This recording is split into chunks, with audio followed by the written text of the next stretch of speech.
Our best pass rusher might not be ours for long.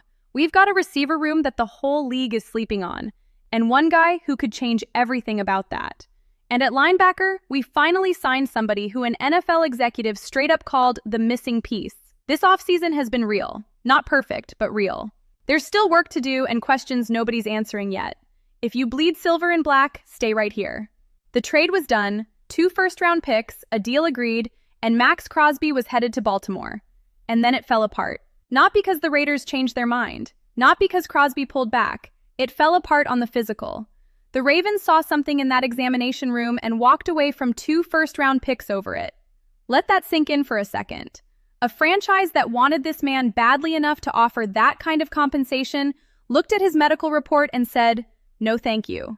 That is not a small thing. That is the kind of detail that follows a player into every future trade conversation he is ever going to be part of. Now, Crosby is back at Allegiant Stadium. The relationship appears mended, and Sports Illustrated's Albert Breer says his chances of being on this roster in Week 1 are as strong as they have been all offseason. But Breer also made something very clear. If this team is sitting at 2-6 or 1-7 through 8 games, and Crosby has 9 sacks, the calls are coming regardless. He said Crosby is too good a player not to reestablish his value, and that the Raiders are still very much in a rebuilding phase. That is not a vote of confidence. That is a countdown. And now The Athletic's Nate Atkins is putting the Los Angeles Rams in the conversation. You already know how the Rams operate. They do not rebuild. They reload. They trade for pass rushers and figure out the paperwork later. Atkins specifically flagged Crosby as a name to watch if Las Vegas hits another rough start. So here is where things actually stand. Crosby is not pushing for a trade. The front office is not shopping him. But the physical that killed the Baltimore deal is still part of his file. Every team that calls John Spytek about this man is going to ask about that report before they put first-round picks on the table. And the question Raider Nation does not want to answer yet is simple.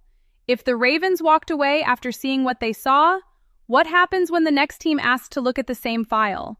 Nobody gave this signing the respect it deserved. Nobody outside this building anyway.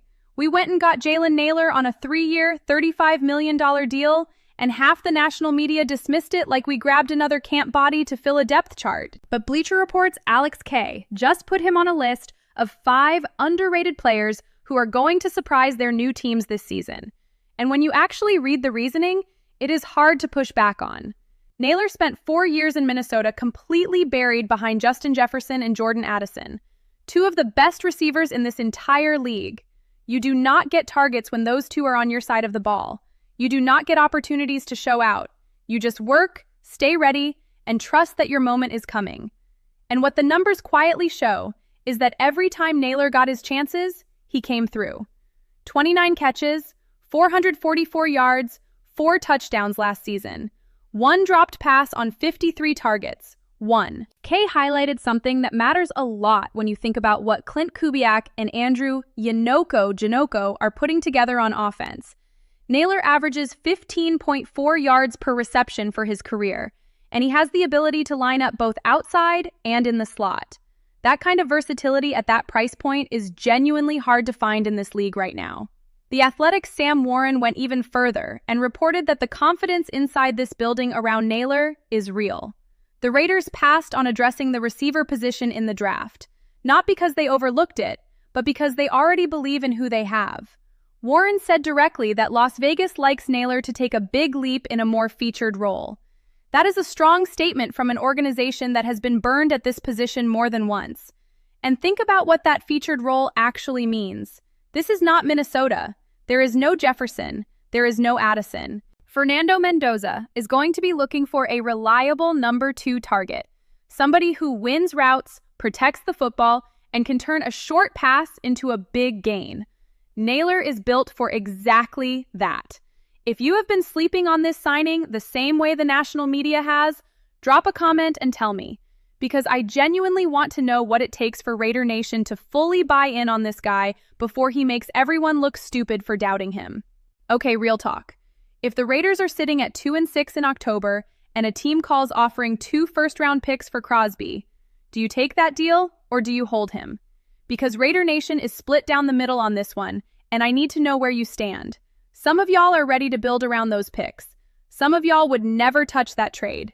Hit like if you're riding with Crosby no matter what, and subscribe so you don't miss the moment this story breaks wide open. The Buffalo Bills just traded for DJ Moore this offseason, and that move quietly put a very interesting name on the market. Bleacher Report's Christopher Knox looked at the ripple effect of that deal and came back with Josh Palmer as a potential trade candidate, and the Raiders as one of his possible landing spots. Palmer is 26 years old, spent his first 4 seasons with the Los Angeles Chargers, and has gone over 500 receiving yards in 3 different seasons. He is not a number 1. Nobody is going to pretend he is. But he is a proven veteran who can make plays with some consistency. And right now, that is not nothing for a receiver room that ESPN's Aaron Schatz still called the biggest need on this entire roster. Schatz was direct about it. The Raiders have wide receivers, but nobody established as a true number 1 option. Trey Tucker had a solid year with 57 catches and nearly 700 yards, but his ESPN receiver score was 29 out of 100. Jack Beck and Dante Thornton underwhelmed as rookies. Derek Young had 4 receptions in 4 seasons in Seattle before signing here. And our top pick at the position this draft was a 6th rounder. That is the honest reality of where this receiver room stands right now. Knox pointed out that Palmer carries a cap hit of $11.8 million with the Bills this season, and Buffalo can save over $10 million by moving him after June 1st. That means his price could actually be reasonable for a rebuilding team like ours. He would not come in as the answer. He would come in as a steady veteran presence. Maybe the number 2 option, maybe the number 3. Somebody who has seen real NFL defenses and knows how to find the soft spot in a zone. The question is whether John Spytek believes this receiver room is already good enough, or whether he is still scanning the board for one more move before camp opens. Because if Palmer gets released or traded at a discount after June 1st, and we let him walk to a division rival, that is going to be a very uncomfortable conversation for this fan base to have. An anonymous NFL general manager just went on record and called our new linebacker exactly what this young team needed. Those are not my words. That is an executive from another organization looking at what the Raiders built at that position and giving it real respect. The player that earned that quote was Nakobe Dean, and the full statement, reported by Sports Illustrated's Matt Verderami, was that Dean brings instincts, leadership, and a winning mentality to a young team. An NFC general manager said that. About a Raider. Let that sit for a second. Dean and Quay Walker both came in this offseason on real money, and they both played together at Georgia, which means the chemistry piece is already there before a single snap gets played. Verderame called this potentially the best linebacker duo this franchise has had in years, and honestly, it is hard to argue when you look at what we were running out there last season. Devin White, Elandon Roberts, Jamal Adams, all 3 gone now. Good riddance. Dean is the more exciting piece of the 2, but he has dealt with injuries throughout his career, and that is the honest concern here. Because Walker has missed games too. If both of them stay healthy, Rob Leonard has real pieces to work with in that 3-4 base. But if one of them goes down early, the depth behind them is thin. Really thin. 8 linebackers on the roster and only 2 with significant starting experience. That is a situation that could get uncomfortable fast. Verderame also flagged the secondary as a separate concern, pointing to Taron Johnson's injury history and the question marks still sitting at cornerback. 4th-round pick Jermod, phonetic, J-E-R-M-O-D, McCoy is recovering from a knee, and the options on the open market are limited. This defense has more talent than it did a year ago. That part is real. But the difference between a dog mentality and actual results is what happens when the injury report hits in week 3. And if you are not already locked into how this defense develops through training camp, you are going to miss the moment it all comes together. Or falls apart. Okay, Raider Nation, we covered a lot today. Crosby's future still has a timer on it. The receiver room is built on potential and faith.